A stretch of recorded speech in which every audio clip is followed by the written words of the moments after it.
समझो, देखो ये क्वेश्चन किस तरह बनेगा। इसमें क्या बोला है, रचना तो थी नहीं, एक बार फिर से समझा देते हैं, ध्यान से देखो। सबसे पहले ये हमारा एक इक्वेशन है, क्या है, इक्वेशन। और इस इक्वेशन में एक वेरिएबल है, वेरिएबल हमारा क्या है, क्यू। तुम लोग अभी क्लास 8 में हो, तुम लोग वैसे ही इक्वेशन को पढ़ोगे जिसमें सिर्फ और सिर्फ एक तरह का वैल्यू रहेगा। मतलब या तो अगर क्यू है तो पूरा क्यू रहेगा, या तो अगर एक्स है तो पूरा एक्स रहेगा, और या तो वाई रहेगा तो पूरा क्या रहेगा, वाई। अब इसको बनाने का तरीका बहुत आसान है। सबसे पहले हमको क्या करना पड़ेगा, इस तरह का इक्वेशन को सॉल्व करने के लिए, चाहे ये हो चाहे ये हो, इक्वल टू में रहेगा और फ्रैक्शन में रहेगा, तो सबसे पहले क्रॉस मल्टीप्लाई करो। क्रॉस मल्टीप्लाई क्या होता है, क्रॉस मल्टीप्लाई होता है कि इस फ्रैक्शन के न्यूमरेटर को इस फ्रैक्शन के डिनोमिनेटर से मल्टीप्लाई करना है, फिर इस फ्रैक्शन के डिनोमिनेटर को इस फ्रैक्शन के न्यूमरेटर से क्या करना रहता है, मल्टीप्लाई। समझो कैसे, इसको पहले इससे मल्टीप्लाई करेंगे, ब्रैकेट में, हमेशा ब्रैकेट में लिखोगे। कैसे लिखना है, 2q + 4। देखो इसको इससे मल्टीप्लाई कर दिए, इस तरह लिखाया। अब इक्वल टू देंगे, अब इसको इससे मल्टीप्लाई करेंगे, कैसे होगा, 2 हमारा रहेगा ये, और इसको मल्टीप्लाई करेंगे 4q + 9। इसमें किसी को डाउट है? अब हमको, हाँ बोलो। No sir. अब हम लोग को मल्टीप्लाई करना है, कैसे, देखो 3 को 2q से करेंगे और 3 को 4 से। यहाँ पे ब्रैकेट के बाहर 3 लिखने का ये मतलब है कि 3 जो है वो 2q के साथ मल्टीप्लाई हो रहा है, साथ ही साथ 3 जो है वो 4 के साथ भी मल्टीप्लाई हो रहा है। तो पहले 3 को 2q से मल्टीप्लाई करते हैं, तो 3 2 जा कितना होता है, 6q, बीच में प्लस है। फिर 3 को 4 से करेंगे तो 3 4 जा कितना होता है, 12। इधर अगर आएंगे तो 2 को 4 से मल्टीप्लाई करते हैं, तो 2 4 जा कितना होता है, 8q प्लस, और 2 को 9 से मल्टीप्लाई करेंगे, 2 9 जा कितना होता है, 18। इतना दूर हम लोग समझ में आ गया। अब क्या करते हैं, अब हम लोगों को वेरिएबल का एक तरफ करना है और कांस्टेंट का एक तरफ करना है। वेरिएबल समझ में आता है। अगर हम बोलेंगे कि इसमें टोटल 4 टर्म है, 1 2 3 4, 2 इक्वल टू के उधर है, 2 इक्वल टू के वेरिएबल का एक तरफ, तो सर वेरिएबल एक ये है और एक ये है, तो दोनों वेरिएबल हमेशा एक साइड है। चाहे दोनों को एलएचएस के साइड ले जाओ, चाहे दोनों को आरएचएस के साइड ले जाओ। तो हम दोनों को एलएचएस के साइड ले जाते हैं। कैसे लगेंगे, देखो सबसे पहले ये तो एलएचएस में ही है, एलएचएस समझ में आता है ना। ये पूरा टर्म को हम लोग बोलते हैं लेफ्ट हैंड साइड, ये पूरा टर्म को बोलते हैं राइट हैंड साइड। इसको भी लिखने का जरूरत नहीं है। अभी समझो क्या करते हैं, सबसे पहले 6q को वैसे ही रहने दो। अब ये 8q को उधर ले जाएंगे, तो 8q को उधर लगेंगे तो वैसे ही नहीं लगेंगे, जैसे लगेंगे साइन चेंज, लगेंगे साइन, अभी कुछ नहीं तो आगे क्या है, प्लस, उधर जाकर क्या होगा, मतलब -8q इक्वल टू, अब 18 तो इधर का इधर ही था, 12 को इधर लगेंगे, तो 12 तो इधर सर प्लस में है, तो इधर जाएगा क्या हो जाएगा, माइनस। बार बार बताए हैं, इक्वल टू के इधर उधर से करते हैं तो साइन ऑलवेज चेंज होता है। समझ में आ रहा है। अब 6q में 8q आराम से घटा सकते हैं। 6q में 8q घटाओगे तो -2q आएगा, माइनस इसीलिए क्योंकि ये 8 के आगे का साइन माइनस है। उसके बाद 18 में 12 गया, कितना बचा, 6 ना बचा। अब यहाँ पे q इक्वल टू होगा 6/-2। देखो ये मल्टीप्लाई में इधर आएगा तो डिवाइड हो गया, 2 का टेबल में 6 कितना बार में आता है, 3 बार में, तो q इक्वल टू क्या आ गया, -3। ये हमारा इक्वेशन नंबर 1। मतलब q का, इसका क्या मतलब है पता है, इसका क्या मतलब है, इसका मतलब है कि सर q का वैल्यू सिर्फ और सिर्फ अगर आप 3 रखिएगा इस इक्वेशन में, q का वैल्यू अगर आप -3 रखिएगा तो पूरा इक्वेशन इक्वल हो जाएगा। समझ में आया। विश्वास नहीं है, वेरीफाई करोगे पता चल जाएगा। अब सेम चीज को हम लोग इसके साथ बनाएंगे। इसमें क्या है पता है, इसमें देखो वेरिएबल सिर्फ एक साइड था, इसमें वेरिएबल किधर है, दोनों साइड है। इसको उतार लो फिर इसको बताते हैं। चलो दूसरा देखो, दूसरा फटाफट बताते हैं, ध्यान से सुनो। जो स्टेप हम लोग इसमें रिपीट किए थे, मतलब जो स्टेप इसमें फॉलो किए थे, सेम स्टेप इसमें रिपीट करना है, कुछ करना नहीं है। जैसे सर बोले फ्रैक्शन में दिखेगा, सबसे पहले क्रॉस मल्टीप्लाई करना। क्रॉस मल्टीप्लाई किसको किससे करेंगे, इस फ्रैक्शन का न्यूमरेटर को इस फ्रैक्शन का डिनोमिनेटर से, इस फ्रैक्शन का डिनोमिनेटर को इस फ्रैक्शन का न्यूमरेटर से। तो मल्टीप्लाई कैसे होता है, हमेशा ब्रैकेट में तो सर ये ब्रैकेट में और ये ब्रैकेट में, यहाँ दोनों ब्रैकेट में इसीलिए हुआ क्योंकि यहाँ पे दोनों वेरिएबल वाला पार्ट है, यहाँ पे एक कांस्टेंट था, तो जब कांस्टेंट वेरिएबल से मल्टीप्लाई हुआ तो इसको क्या ही हम लोग ब्रैकेट में रखेंगे। अब इक्वल टू दिए, अब इसको इससे मल्टीप्लाई करेंगे, क्या होगा, सबसे पहले 3x + 4 और फिर क्या होगा 2x + 3। यहाँ तक किसी को डाउट? कुछ नहीं किए, ये पूरा पार्ट को इससे मल्टीप्लाई में ले आए और इसको इससे मल्टीप्लाई में ले आए। अब मल्टीप्लाई करने का तरीका, अरे कुछ नहीं, इसको इससे मल्टीप्लाई किए, इसको इससे मल्टीप्लाई किए, देखो। अब मल्टीप्लाई करने का तरीका क्या होता है, सबसे पहले 3x को 2x से करेंगे, फिर 3x को 1 से करेंगे, फिर 5x को 2 से करेंगे, 5 को 2x से करेंगे और 5x को 1 से करेंगे। समझ में आया? स्टेप 1, स्टेप 2, स्टेप 3 और स्टेप 4। सेम स्टेप यहाँ भी फॉलो करेंगे। देखो कैसे, सबसे पहले सर बोले 3x को 2x से करेंगे, तो 3 2 जा कितना होता है, 6x और x कितना होता है, x स्क्वायर, 6x²। आप 3x को किससे करेंगे तो मिलो बता, 1 से, तो 3x को 1 से करेंगे तो सर कुछ भी लिख दीजिए ना, 1 ही होगा, मतलब 3x ही होगा। अब फिर तीसरा स्टेप क्या होगा, 5 को 2x से करेंगे तो बीच में रहेगा प्लस। देखो प्लस माइनस का टेंशन नहीं है क्योंकि यहाँ पे माइनस है ही नहीं, तो हर जगह प्लस ही होगा। अब 5 को 2x से करेंगे तो 5 2 जा कितना होता है 10x, और 5 को 1 से करेंगे तो 5 1 जा कितना होगा 5। इसको समझने में किसी को डाउट हुआ क्या? नहीं हुआ। अब आते हैं इसको समझने में, इसको कैसे समझेंगे। सेम प्रोसेस, 3x को 2x से करेंगे कितना होगा 6x², और 3x को फिर किससे करेंगे 3 से, तो 3 3 जा 9, और x का x² नहीं होगा क्योंकि यहाँ पे सिर्फ और सिर्फ कांस्टेंट नंबर है। जब वेरिएबल को वेरिएबल से करेंगे तब x² आएगा, लेकिन वेरिएबल को कांस्टेंट से करेंगे तो वही आएगा। अभी देखो फिर से, अब 4 को 2x से करेंगे तो 4 2 जा कितना होगा 8x, और 4 3 जा कितना होगा 12। देखो कोई डाउट नहीं है, इतना समझ में आ गया।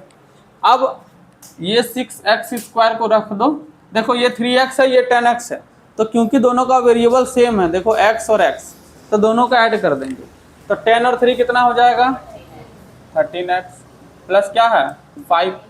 यहाँ पे भी सेम। अब कोई बच्चा को डाउट होगा कि सर आप 6 और 3 को काहे नहीं मल्टीप्लाई किए, यहाँ पे भी वेरिएबल x है, वहाँ पे भी वेरिएबल x है। ये इसीलिए नहीं किए क्योंकि यहाँ पे जो है वो x का पावर 2 है, यहाँ पे x का पावर कितना है 1, पावर भी सेम होना चाहिए। हम लोग ऐड और सब्ट्रैक्ट तब करते हैं जैसे x² है तो x², 5x², 6x², ये ऐड हो सकता है, लेकिन हम बोलेंगे सर इसको ऐड कीजिए तो ये ऐड नहीं होगा। समझ में आ रहा है?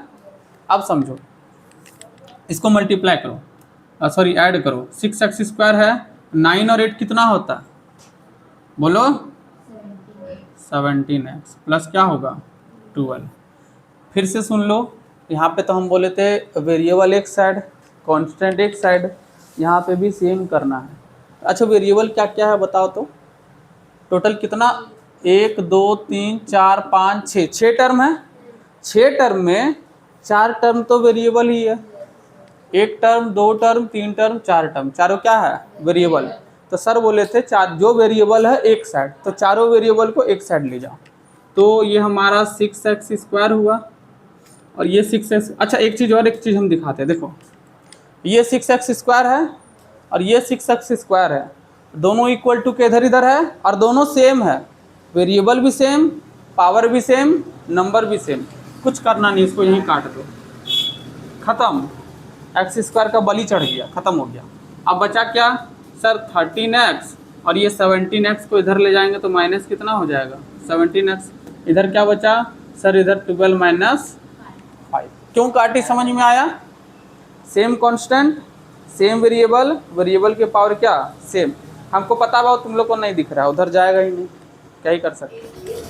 अब 13 में 17 घटाएंगे कितना होगा -4x, इसको 12 में 5 गया कितना बचा 7, और x = हो गया -7/4। ये x का वैल्यू है। इसका क्या मतलब पता है? इसका मतलब है कि सर x का वैल्यू सिर्फ और सिर्फ -7/4 रखेंगे तब LHS = RHS होगा। समझ में आया? लिख लो। चलो समझो, देखो ये जो क्वेश्चन समझाए ना, दिखने में ये सेम लग रहा होगा, जैसा ये वैसा ये, लेकिन इससे थोड़ा ये हार्ड है। क्यों हार्ड है, कैसे हार्ड है, बनाएंगे ऑटोमेटिक पता चलेगा। सबसे पहले तो यहाँ सर एक माइनस आ गया, तो माइनस थोड़ा सा लोचा तो करेगा। और दूसरा क्या है कि इसमें ये जो पार्ट इस जगह कट गया ना, उस जगह कटेगा नहीं, तो नहीं कटेगा तो कैसे सॉल्व करेंगे वो हम लोग सीखते हैं। सबसे पहले प्रोसेस सेम रहेगा, डिनोमिनेटर को न्यूमरेटर से, डिनोमिनेटर को न्यूमरेटर से कैसे करेंगे, 3p + 2 और क्या हो जाएगा 8p + 4 इक्वल टू, इधर क्या हो जाएगा 7p - 4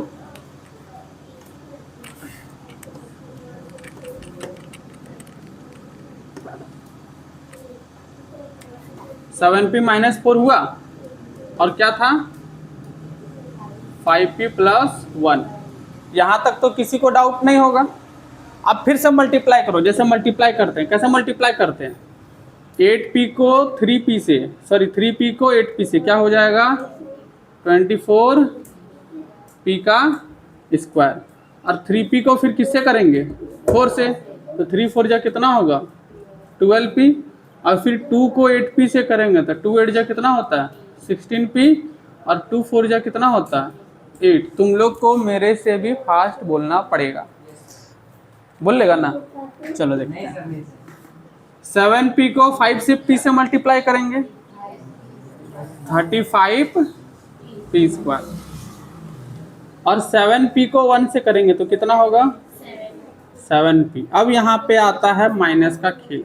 अब क्योंकि 4 के आगे क्या है, मतलब 4 के साथ रहेगा माइनस, तो अब -4 मल्टीप्लाई करेंगे किससे 5, नज़र इधर देखो, -4 को मल्टीप्लाई करेंगे 5p से, तो -4 × 5 -20 होता है, और p साथ में, समझ में आया।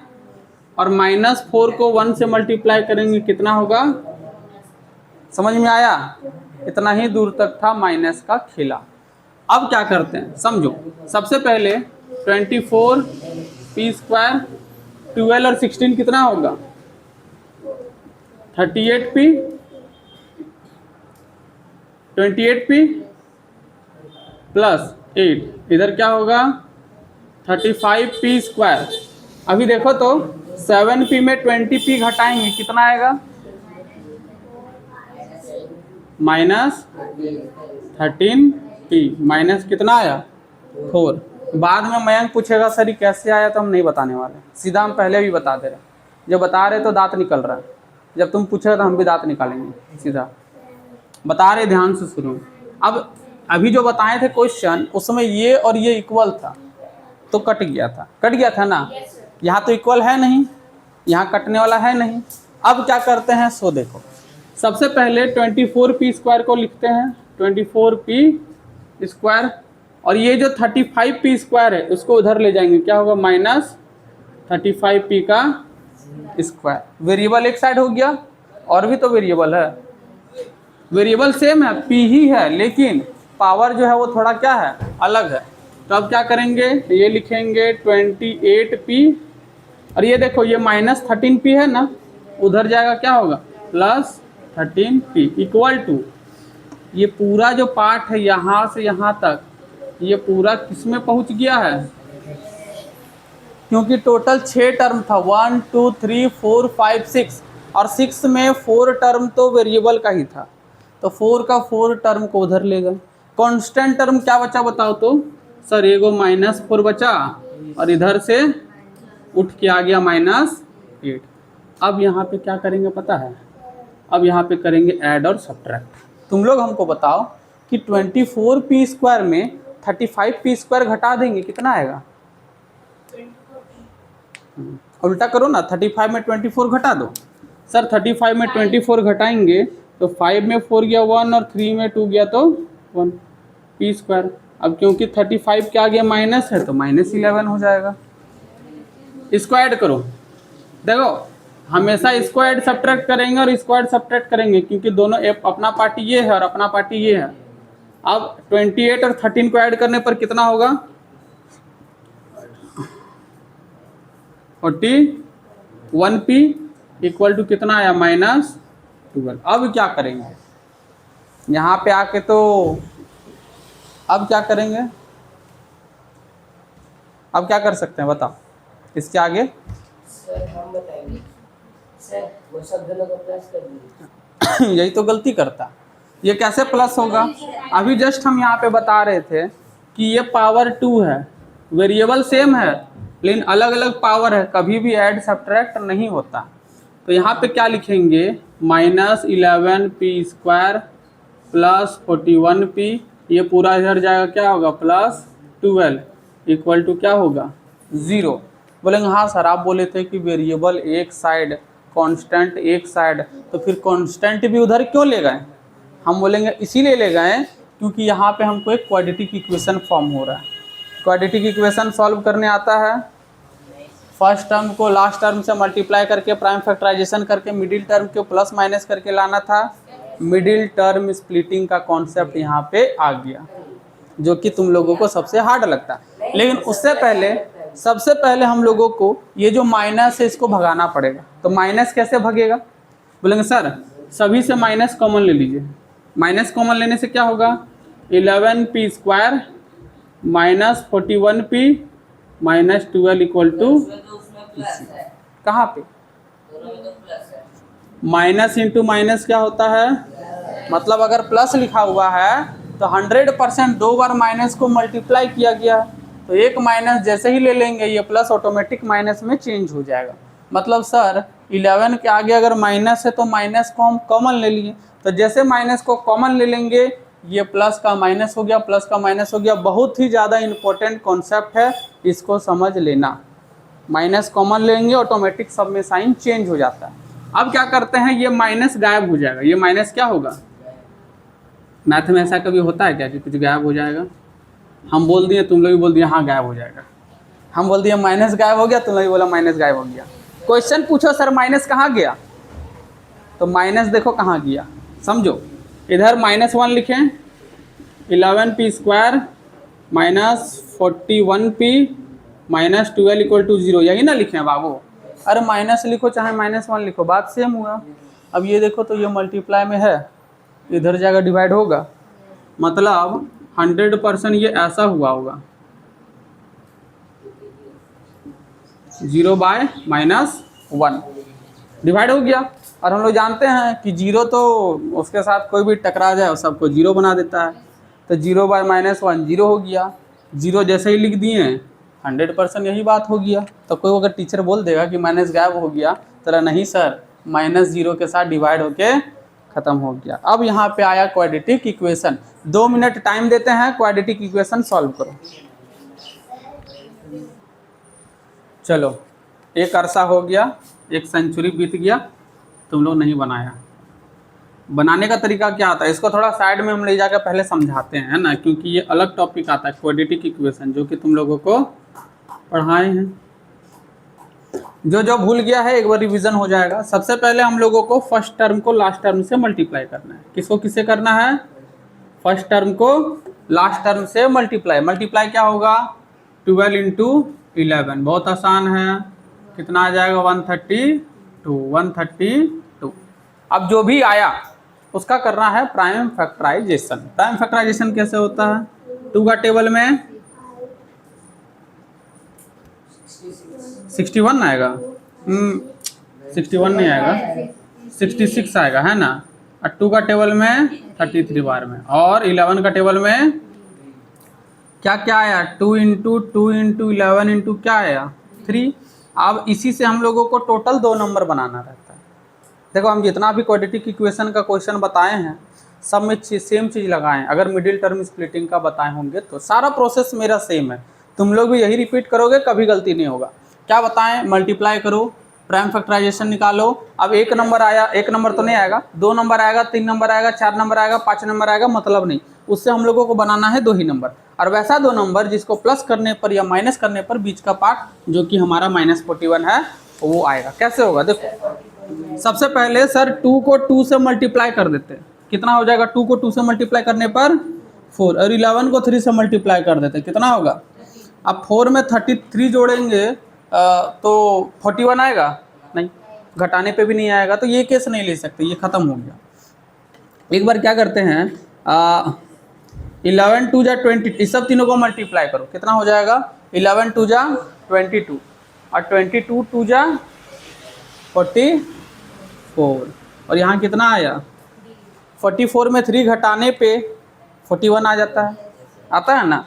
मतलब हमारा 2 नंबर मिल गया, एक है +44 एक है -3, मतलब एक है +44 एक क्या है माइनस, यही को लिख देंगे। कैसे देखो, सबसे पहले हम लोग इसको लिखेंगे, अब इसी को हम डायरेक्ट वहाँ बता देते हैं, ठीक है। कैसे बनेगा देखो, सबसे पहले 11p² और ये जो -41 है इसको हम लोग क्या तोड़ेंगे बताओ तो, यहाँ पे माइनस है ना, तो -44 + 3 होने वाला है, -44 + 3। क्यों साइन चेंज किए हैं, हम लोग को यहाँ पे -41 लाना है ना कि +41, तो क्या हो जाएगा -44p + 3p - 12 = 0। यहाँ हम बोल दिए सिर्फ नंबर, लेकिन यहाँ पे लिखोगे तो होगा वेरिएबल, क्योंकि वेरिएबल साथ में है। अब आता है कॉमन लेने का टेक्निक। दोनों में क्या मिल रहा है बताओ तो सर, 11 का टेबल में 11 भी आता है, 11 का टेबल में 44 भी आता, मतलब 11 दोनों में कॉमन है और दोनों में p भी कॉमन है। देखो इसमें 2 गो p है, इसमें 1 गो p है, तो p कॉमन आया, p कॉमन ले लो। अंदर क्या बचा बता तो, अंदर सर यहाँ p बचा और यहाँ 4 बचा, एनी डाउट नहीं। अब इसमें कॉमन लो, इसमें कॉमन लेंगे, सबसे पहले हमारा आएगा 3 कॉमन, क्योंकि 3 का टेबल में 3 भी आता है, 3 का टेबल में 12 भी आता है, 3 कॉमन आ गया, p तो आएगा नहीं, तो अंदर क्या बचेगा p - 4 बराबर क्या 0। बार बार बताते हैं, देखना ये चीज़ सेम आएगा। अगर तुम्हारा सेम आया तो 90% तुम्हारा फैक्टराइजेशन सही हो जाएगा। बार बार तुम लोग को क्या बताते हैं कि ये चीज़ हमेशा सेम रहेगा, जो चीज़ यहाँ रहेगा वही चीज़ यहाँ रहेगा, तब हम लोग को पता चलेगा कि 90% केस में हमारा फैक्टराइजेशन क्या है, सही है। तो इसको इससे मल्टीप्लाई नहीं, इसको कॉमन लिख लेते हैं, तो p - 4 आता है। यहाँ पे क्या आएगा 11p + 3 = क्या हुआ 0। अब दो चीज़ 0 होगा कब, या तो ये 0 होगा या तो ये 0 होगा, मतलब p - 4 = 0 और 11p + 3 = क्या होगा 0। यहाँ से p = क्या आएगा बताओ तो, -4 को इधर लेंगे तो 4 आ जाएगा, और यहाँ पे क्या हो जाएगा 11p = ये इधर चला गया तो -3 और p = -3/p। ये बीच में एक सीधा डंटा है, अरे बीच में एक लाइन है जो दोनों को सेपरेट कर रहा है, अलग अलग केस बनेगा ना, या तो ये 0 होगा या तो ये 0 होगा, तो केस बनाने के लिए अलग चीज़। तो p में इसके लिए 2 वैल्यू आएगा, एक वैल्यू आएगा p = 4 और एक वैल्यू आएगा p = -3/11। समझ में आया। ज़्यादातर केस में p = 4 को ही लिया जाता है, क्योंकि उसको वापस पुट करने पर वो हमारा इक्वेशन सेटिस्फाई करता है। समझ में आया, कोई डाउट नहीं ना है, उतार लो।